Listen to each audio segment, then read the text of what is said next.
Morning Bharat AB Star News देख रहे हैं आप और मैं हूं आपके साथ पूजा चौरसिया। दिन भर आज क्या कुछ खास रहने वाला है, आज की सुर्खियां क्या कहती हैं, अखबारों के फ्रंट पेज क्या कहते हैं और आखिर उन खबरों के मायने क्या है, ये हम एक बार फिर लेकर हाजिर हो गए हैं अपने इस शो के ज़रिए। तो आज आपने अखबार पढ़ा ही होगा और आपने कई सारी खबरों के बारे में भी जाना होगा, लेकिन आखिर उन खबरों के मायने क्या है, क्यों वो खबरें ज़्यादा महत्वपूर्ण हैं दूसरी खबरों के मुकाबले, जो दैनिक जागरण हो, दैनिक भास्कर हो या फिर इकोनॉमिक्स टाइम्स हो, हिंदुस्तान टाइम्स हो, कि आखिर कौन से अखबार ने, कौन से न्यूज़पेपर ने किस खबर को प्राथमिकता दी है। क्योंकि खबरें तो बहुत सारी आती रहती हैं, लेकिन किस खबर को प्रायोरिटी दी गई है और क्यों, ये तमाम बातें हम बताएंगे आपको विस्तार से। लेकिन सबसे पहले बात करेंगे कोरोना की। जी हाँ, जैसा कि हम इस अपने शो के ज़रिए कोरोना अपडेट्स देते हैं आपको रोज़ाना, तो आपको बता दें कि एक बार फिर से भारत में जिस तरीके से तेज़ी से नए मामले सामने आ रहे हैं, वहीं राजधानी दिल्ली में भी एक बार फिर से जो है कोरोना लौट गया है। जी हाँ, हम कोरोना लौटने की बात इसलिए कह रहे हैं क्योंकि जिस तरीके से जुलाई के बाद मामलों में जो है कमी आई थी दिल्ली में, राजधानी में, और ये कहा जा रहा था कि दिल्ली पहले पायदान पर थी जिस तरीके से रिकवरी रेट जो है दिल्ली की थी। लेकिन आज जो चौंकाने वाला मामला सामने ये आया है कि कोरोना के जो है 1500 से ज़्यादा मामले आज एक बार फिर से सामने आए हैं। हालांकि आपको बता दें कि इससे पहले जो 1500 से ज़्यादा जो मामले सामने आए थे वो 16 जुलाई को सामने आए थे। लेकिन एक बार फिर राजधानी में कोरोना ने दस्तक दे दी है, यानी कि कहीं ना कहीं जो लापरवाही है वो देखने को मिल रही है, क्योंकि लोग ठीक होकर घर लौट रहे हैं कोरोना से, लेकिन कुछ लोग लापरवाही अभी भी बरत रहे हैं, जिसकी वजह से खामियाजा उनके साथ साथ उनके अपनों को भी भुगतना पड़ रहा है, जिसके लिए लगातार सरकार नई नई गाइडलाइन जारी करती रहती है, चाहे फिर वो कंटेनमेंट जोन की बात हो, ग्रीन जोन की बात हो, या फिर दूसरे जोन की जहाँ पर कोरोना लगातार अपने पांव पसार रहा है। उसके लिए नए नए दिशा निर्देश भी जारी किए जाते हैं, जागरूकता अभियान चलाए जा रहे हैं प्रशासन की तरफ से। बावजूद इसके कुछ लोग अभी भी बिना मास्क के, बिना सोशल डिस्टेंसिंग के जो है दिखाई देते हैं। तो उनसे भी यही अपील है कि आप सुरक्षित रहें, क्योंकि आप अगर सुरक्षित रहेंगे, आप सोशल डिस्टेंसिंग का पालन करेंगे, मास्क पहनेंगे, तो ये आपके अपनों को भी सुरक्षित करेगा। क्योंकि मामले जो हैं वो डरावने वाले एक बार फिर से राजधानी दिल्ली में सामने आए हैं। हालांकि दूसरे राज्यों में भी कोरोना लगातार बढ़ रहा है, लेकिन राजधानी दिल्ली में जिस तरीके से कोरोना पर एक तरीके से कह लीजिए कि विराम लग गया था, बहुत कम केसेस सामने आ रहे थे, वहीं एक बार फिर से 1500 के पार जाना कहीं ना कहीं ये लापरवाही को भी दिखा रहा है कि कहीं ना कहीं दिल्ली के लोगों ने लापरवाही बरती है, जिसकी वजह से जो है नए मामलों में इतने ज़्यादा जो है इजाफा हुआ है। इसलिए हम आपसे बार बार यही कहते हैं कि आप अपना जो है ख्याल रखें और अपने अपनों का भी ख्याल रखें। यानी कि भारत में कोरोना का खतरा तेजी से बढ़ता जा रहा है और देश में कुल मामले मंगलवार रात 32 लाख के पार हो गए हैं। जी हाँ, 32 लाख के पार भारत में कोरोना के कुल मामले हो गए हैं। इन बीच उन राज्यों में भी संक्रमितों की संख्या बढ़ी जहाँ पहले मामलों में तेजी से कम हो रहे हैं। जैसा कि हमने आपको दिल्ली के बारे में बताया, यानी राजधानी में संक्रमितों की संख्या के बारे में जो हम बातचीत कर रहे थे कि 1500 से ज़्यादा मामले सामने आए हैं, यहाँ पर 1544 मामले सामने आए हैं। इस बीच दिल्ली मेट्रो कोरोना दिशा निर्देशों का पालन करते हुए परिचालन के लिए तैयार है। जी हाँ, अनलॉक 4 में दिल्ली मेट्रो की जो है बात की जा रही है कि मेट्रो जो भी राज्य है जहाँ जहाँ मेट्रो है वो सुचारू रूप से जो है संचालित किए जाएंगे। लेकिन जब इस तरीके से मामले सामने आ गए हैं एक बार फिर से दिल्ली में, तो क्या केंद्र सरकार की तरफ से मेट्रो को चलाने की जो है इजाज़त मिलेगी या नहीं मिलेगी, इस पर हमारी लगातार नज़र बनी रहेगी। क्या कुछ आज और ख़ास रहने वाला है, इस पर भी बातचीत करेंगे। जैसा कि आपने आज का अखबार पढ़ा होगा तो आपने संसद के सत्र के बारे में ज़रूर पढ़ा होगा। जी हाँ, बात कर रहे हैं कि संसद सत्र की जो 14 सितंबर से शुरू होने की संभावना जताई जा रही है कि जो सत्र है वो 14 सितंबर से शुरू होगा। वहीं जो विपक्षी पार्टियां हैं, ख़ास तौर पर कांग्रेस, वो रणनीति बना रही है जो है अलग अलग मुद्दों पर सरकार को घेरने की, चाहे वो कोरोना हो, कोरोना की वजह से लगे लॉकडाउन हो, या फिर देश की जो है गिरती अर्थव्यवस्था को लेकर जीएसटी के मुद्दे पर। तो ये तमाम मुद्दे हैं जिन पर विपक्ष हंगामा कर सकता है और इस सदन के काफ़ी हंगामेदार होने के आसार जताए जा रहे हैं, क्योंकि कोरोना का सत्र है। ऐसे में ये कहा जा रहा था कि अभी संसद सत्र नहीं शुरू किया जाना चाहिए, लेकिन अब ये कयास लगाए जा रहे हैं कि 14 सितंबर से संसद सत्र जो है शुरू होने वाला है, यानी कि वहाँ पर भी सोशल डिस्टेंसिंग का ख्याल रखा जाएगा। एक अलग ही रूपरेखा देखने को मिलेगी आपको जो है संसद भवन की, क्योंकि इससे पहले जब भी सत्र की शुरुआत हुई है आपने लोगों को जो है अपनी अपनी सीट पे बैठे हुए देखा होगा, लेकिन इस बार जो मानसून सत्र शुरू होने वाला है उसमें आपको देखने को मिलेगा कि लोग सोशल डिस्टेंसिंग का पालन करते हुए दूरी करीब 6 फीट की दूरी पर बैठे हुए नज़र आएंगे। तो इस पर भी लगातार हमारी नज़र बनी रहेगी कि विपक्ष और कौन कौन से मुद्दे जो है उठा सकता है।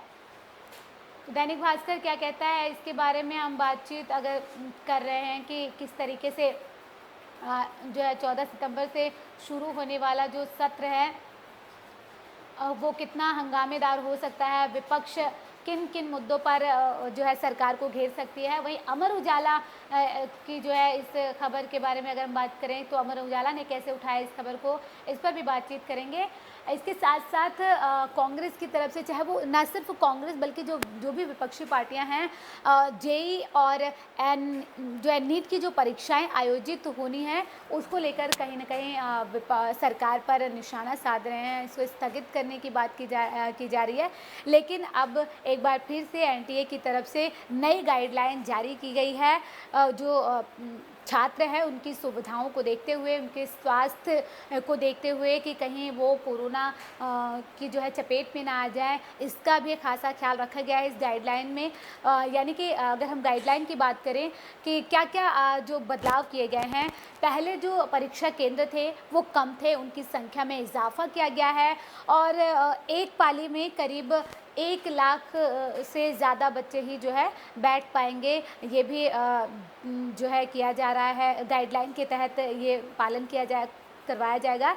इसके साथ साथ जो राज्य हैं, एनटीए की तरफ से राज्यों को भी ये कहा गया है कि वो जो भी छात्र हैं उनके आसपास के केंद्र को जो है मुहैया कराए, ताकि बच्चों को आने जाने में परेशानी ना हो, क्योंकि कोरोना का दौर है। ऐसे में अगर वो लंबी दूरी का जो है यात्रा करते हैं तो उनके लिए खतरा हो सकता है, क्योंकि लगातार जो विपक्ष भी है वो यही कह रहे हैं कि स्वास्थ्य कारणों का हवाला देकर ये कह रहे हैं कि अभी इस परीक्षा को जो है स्थगित किया जाना चाहिए, चाहे फिर वो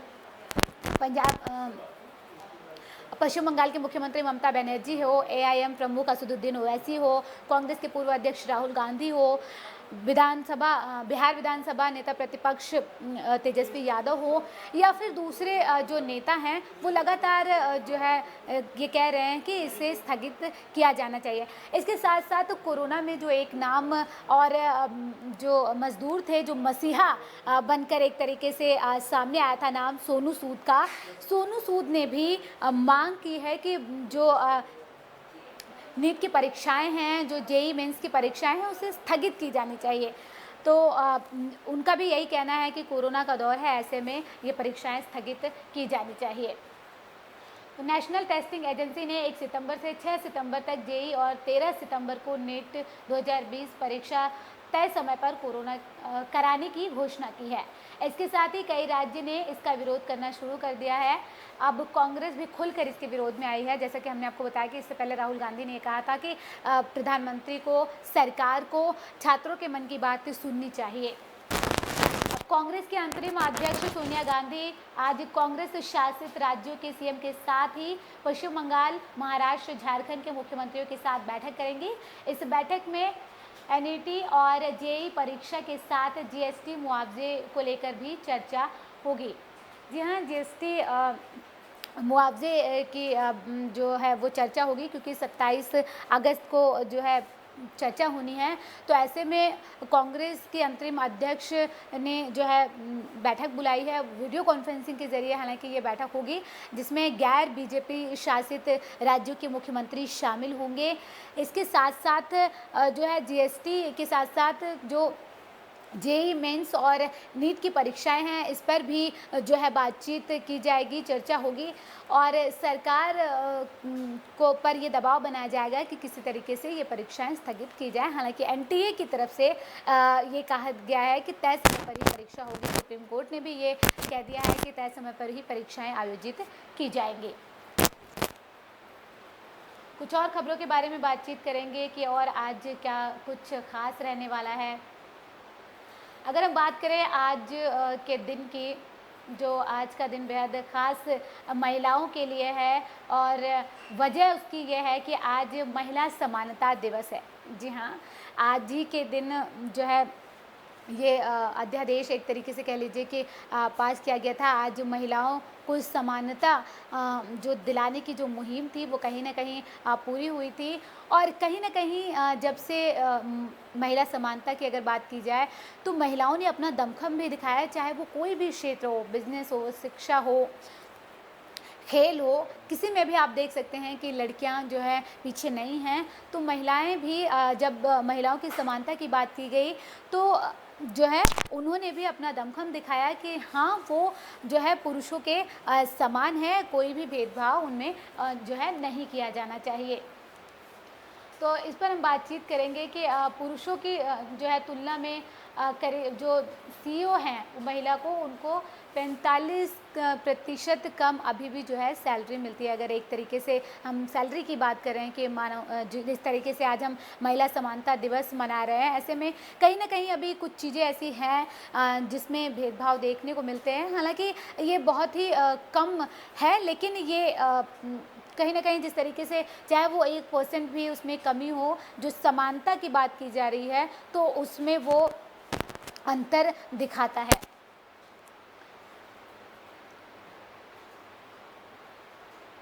महिलाओं को पुरुषों की बराबरी का हक नहीं मिल रहा है, ये हम अक्सर सुनते आ रहे हैं। लेकिन आज महिला समानता दिवस है तो इस पर आज हम बातचीत करेंगे कि आखिर क्यों महिला समानता दिवस मनाया जाता है।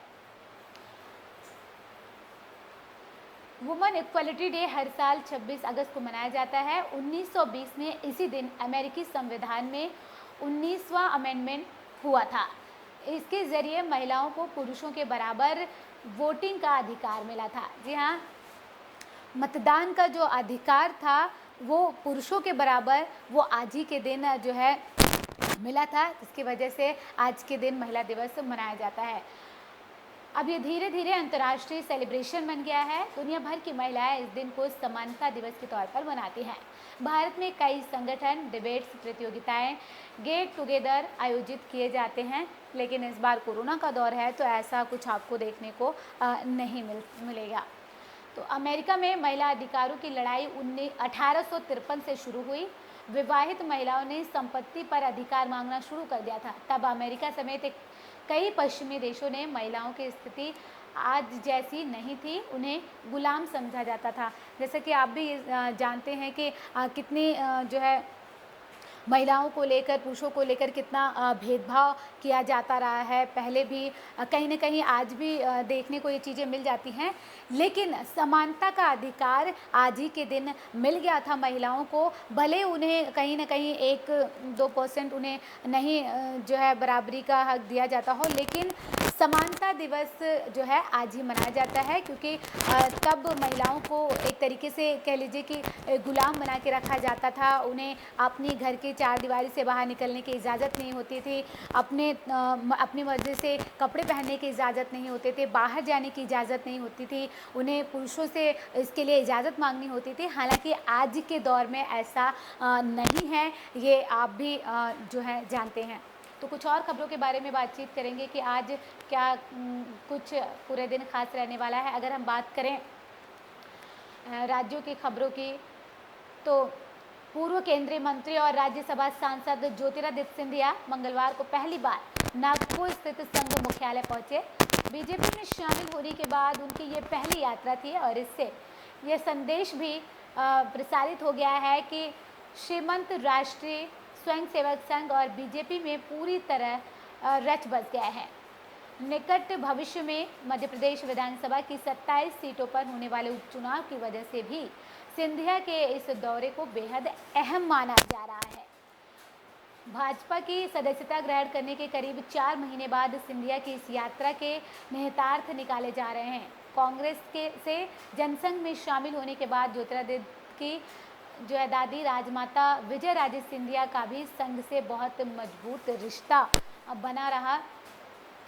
जानकारी के मुताबिक ज्योतिरादित्य सिंधिया ने नागपुर पहुंचकर आरएसएस के संस्थापक डॉक्टर बलिराम केशव हेडगेवार के निवास और रेशम बाग स्थित हेडगेवार स्मृति मंदिर में मत्था टेका। आपको बता दें कि ये पहली बार होगा जब ज्योतिरादित्य सिंधिया आरएसएस मुख्यालय पहुंचे और यहां पर उन्होंने मत्था टेका है। सिंधिया ने कहा कि ये केवल एक स्थान नहीं बल्कि प्रेरणा स्थल है। उन्होंने आरएसएस जैसे संगठन का गठन किया जो देश की सेवा के लिए समर्पित है। ये स्थान देश सेवा के लिए ऊर्जा प्रदान करता है।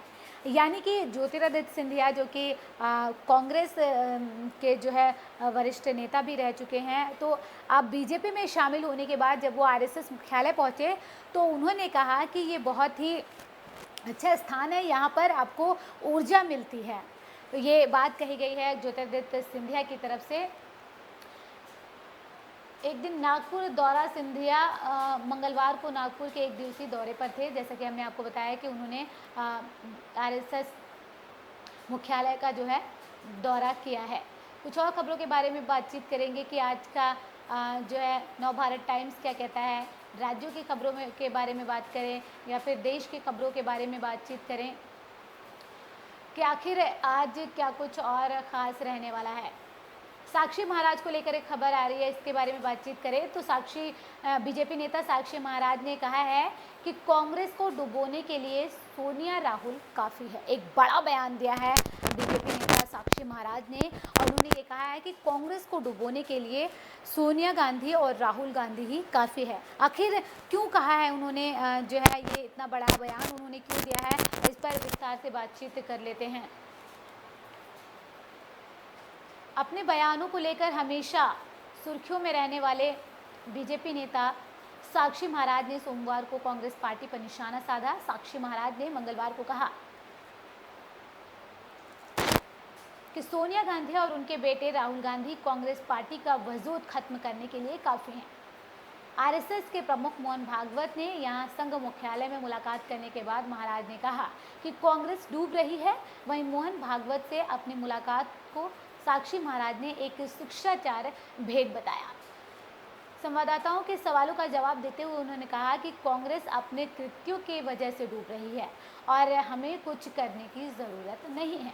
साथ ही साथ उन्होंने ये भी कहा कि कांग्रेस के अंतरिम अध्यक्ष सोनिया गांधी और राहुल गांधी कांग्रेस को ख़त्म करने के लिए काफ़ी हैं और किसी को कुछ करने की ज़रूरत नहीं है। महाराज ने यह भी कहा कि यह दुर्भाग्यपूर्ण है कि देश में विपक्ष नहीं है। जी हाँ, सरकार के साथ साथ एक मजबूत विपक्ष का होना बहुत ज़रूरी होता है। जैसा कि पहले कांग्रेस ने विपक्ष के तौर पर भी जो है काफ़ी मजबूती दिखाई थी, लेकिन कहीं ना कहीं अब एक माना जा रहा है कि मजबूत विपक्ष नहीं रह गई है कांग्रेस। और इसके साथ ही साथ बीजेपी नेता ने अब ये निशाना भी साध दिया और कहा कि ये बेहद दुर्भाग्यपूर्ण है कि देश में एक मजबूत विपक्ष नहीं है, क्योंकि ये कहा जाता है कि अगर एक मजबूत विपक्ष होगा तभी वो सरकार के जो कार्य हैं, जो वादे किए गए हैं उन पर आज, क्योंकि जब मुद्दे उठते हैं तभी उनका समाधान होता है। जब तक समस्याएं उठाने वाला कोई नहीं होगा तब तक उसका समाधान नहीं होगा। भले ही सरकार की तरफ से जो है कोशिशें की जाए अपनी योजनाओं को लाने के लिए, लेकिन एक मजबूत विपक्ष का होना बेहद ज़रूरी है, क्योंकि वो ही जो है सरकार की कमियों को उजागर करता है, जिसकी वजह से कहीं ना कहीं सरकार को भी उसमें जो है उस पर काम करना पड़ता है और अपनी कमियों को दूर करना पड़ता है। यानी कि देश में एक मजबूत विपक्ष की बहुत ज़्यादा ज़रूरत होती है। और ये बड़ा बयान अब दे दिया है साक्षी महाराज ने और ये कह दिया है कि जिस तरीके से जो कलह देखी जा रही है, सीडब्ल्यूसी की जो बैठक हुई थी उसके बाद कांग्रेस कहीं ना कहीं दो जो है फाड़ नज़र आ रही है। तो इसको लेकर बीजेपी नेता साक्षी महाराज ने कहीं ना कहीं तंज कसा है और कहा है कि कांग्रेस को डुबोने के लिए सोनिया गांधी और राहुल गांधी ही काफ़ी है, क्योंकि ये कयास लगाए जा रहे थे कि कांग्रेस अध्यक्ष जो है अब कोई गांधी परिवार से इतर होगा, लेकिन ऐसा कुछ नहीं हुआ। और इसके साथ साथ राहुल गांधी को अध्यक्ष बनाने की मांग की जा रही थी कुछ नेताओं की तरफ से, लेकिन राहुल गांधी अपनी ज़िद पर अड़े रहे। उन्होंने भी जो है अभी तक साफ कहा है कि वो फिलहाल अध्यक्ष नहीं बनेंगे और अब 6 महीने का वक्त लिया गया है अध्यक्ष जो है देने के लिए कांग्रेस को पूर्णकालीन अध्यक्ष। तो अब इस पर भी हमारी लगातार नज़र बनी रहेगी कि आखिर 6 महीने बाद किसे कांग्रेस का जो है अध्यक्ष चुना जाएगा। लेकिन जो बैठक हुई है, जो सीडब्ल्यूसी की जो बैठक हुई थी उसके बाद से जिस तरीके से कांग्रेस में अंतःकलह देखने को मिला है, तो अब बीजेपी की तरफ से भी आरोप प्रत्यारोप का जो है दौर शुरू हो गया है। कुछ और अहम खबरों के बारे में बात करेंगे कि देश और दुनिया में और क्या चल रहा है। बात करें अगर तो अमेरिका ने दी भारत ना जाने की सलाह, पाकिस्तान, सीरिया, यमन की श्रेणी में डाला। ये क्या है खबर, इसके बारे में पूरी बातचीत करेंगे कि आखिर ये क्यों कहा गया है। तो भारत के साथ दोस्ती के तमाम दावे करने वाले अमेरिका ने अपने नागरिकों को भारत की यात्रा नहीं करने की सलाह दी है। अमेरिका ने इसकी वजह भारत में कोरोना संकट, अपराध और आतंकवाद को कारण बताया है। यही नहीं, अमेरिका ने भारत की यात्रा के लिए रेटिंग 4 निर्धारित की है, जिसे सबसे खराब माना जा रहा है।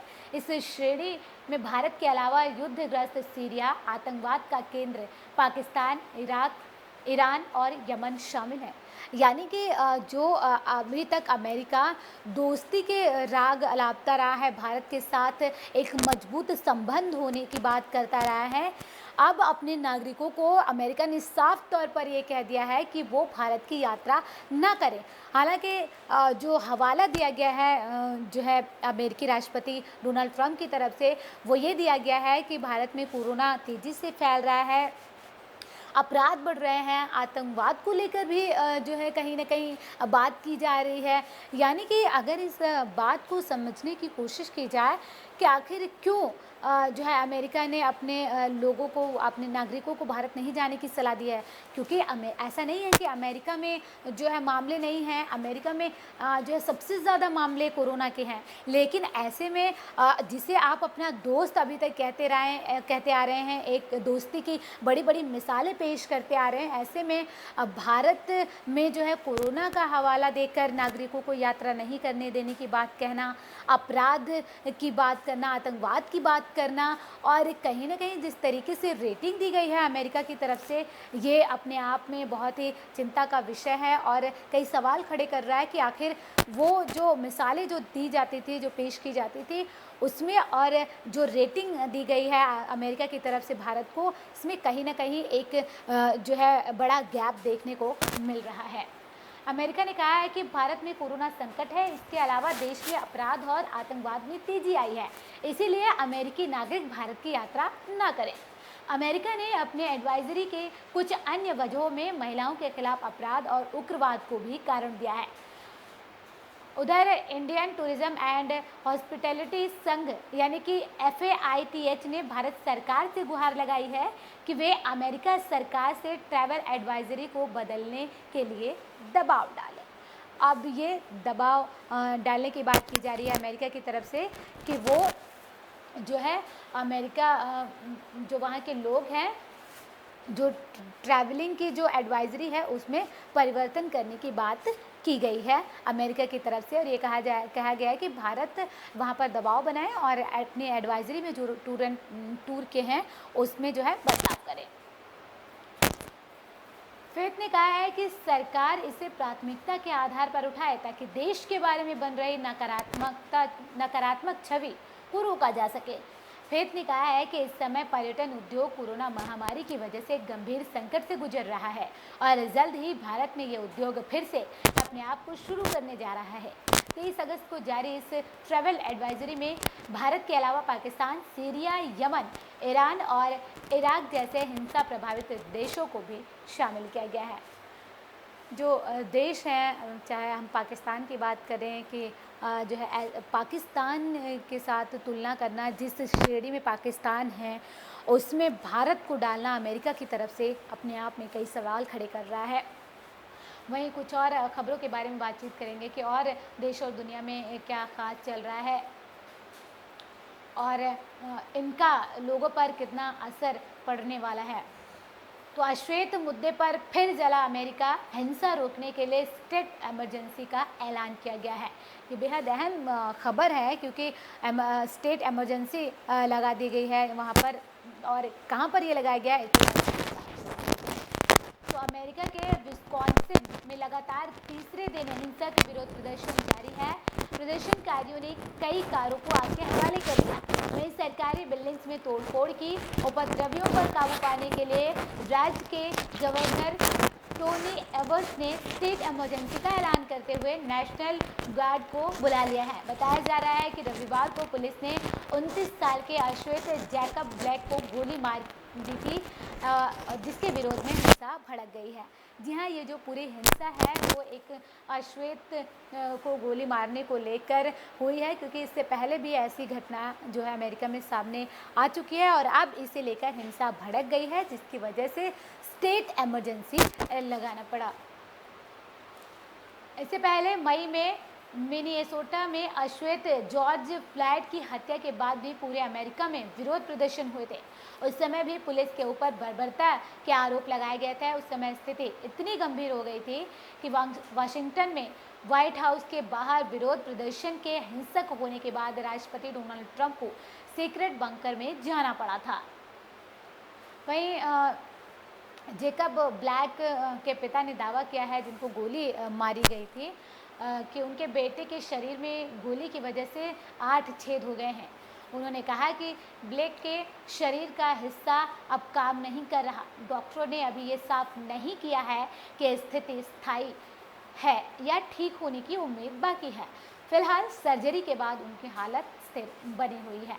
गोलीबारी की यह घटना रविवार शाम करीब 5 बजे की है, जिसका वीडियो ऑनलाइन पोस्ट किया गया। इस वीडियो क्लिप को सड़क के दूसरी तरफ से बनाया गया है और इसमें एक काला व्यक्ति फुटपाथ पर चलते हुए अपनी गाड़ी के सामने की तरफ से आता है और ड्राइवर की तरफ वाला दरवाज़ा खोलता है। तभी उसकी तरफ बंदूक ताने उसके पीछे आ रहा अधिकारी उस पर चिल्लाता है। जैसे ही व्यक्ति चालक की तरफ जो है वाला दरवाज़ा खोलकर अंदर झुकता है, एक अधिकारी पीछे से उसकी शर्ट पकड़कर खींचता है और गाड़ी पर गोलियां चलाना शुरू कर देता है। अब इन गोलियों की वजह से जो गोली मारी गई थी अधिकारी की तरफ से, वो जैकब ब्लेक को लग गई है और पिता की तरफ से दावा किया जा रहा है जैकब के कि 8 गोलियां लगने की वजह से उनका जो शरीर है वो काम नहीं कर पा रहा है। और वहीं दूसरी तरफ हिंसक प्रदर्शन भी हो रहे हैं और अब स्टेट इमरजेंसी लगा दी गई है। नेशनल जो गार्ड है उनको बुला लिया गया है, यानी कि अब इमरजेंसी वहाँ पर लगा दी गई है। अब ये देखने वाली बात ये होगी कि जो हिंसा जो इतनी ज़्यादा बढ़ गई है वो कैसे रोक पाने में वहाँ की जो सरकार है वो कामयाब होती है। फिलहाल इस पर भी हमारी नज़र बनी रहेगी।